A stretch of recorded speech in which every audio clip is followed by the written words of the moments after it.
In memory of American heroes, Columbia crew. On February 1st, 2003, after 16 days in space, Columbia began its return to Earth. Superheated plasma, reaching temperatures of 3,000 degrees Fahrenheit, entered through the breach in the damaged left wing. The aluminum frame inside began to weaken, leading to structural failure.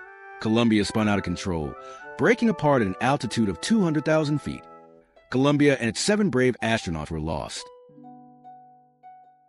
STS-107 crew. Rick D. Husband. Role, Commander. Background: a 45-year-old U.S. Air Force colonel, test pilot, and veteran of one spaceflight, STS-96 in 1999. He held a bachelor's in mechanical engineering from Texas Tech University, 1980, and a master's from California State University, Fresno, 1990. As commander, he oversaw the mission and maneuvered Columbia for Earth and Sun-focused experiments.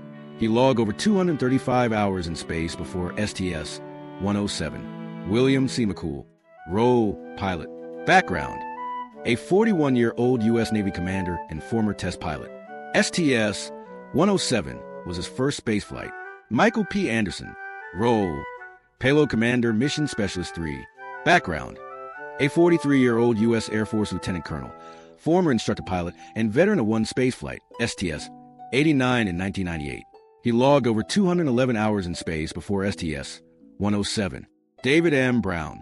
Role, Mission Specialist 1. Background: a 46-year-old U.S. Navy captain, naval aviator, and flight surgeon. STS-107 was his first spaceflight. Kalpana Chawla. Role, Flight Engineer, Mission Specialist 2.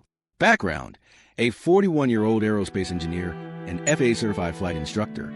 She logged over 376 hours in space.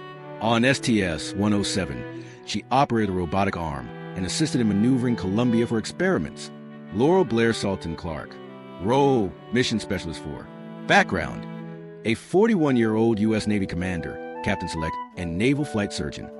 STS-107 was her first spaceflight. Ilan Ramon. Role, Payload Specialist 1. Background: a 48-year-old Israeli Air Force colonel and fighter pilot. STS-107 was his first spaceflight.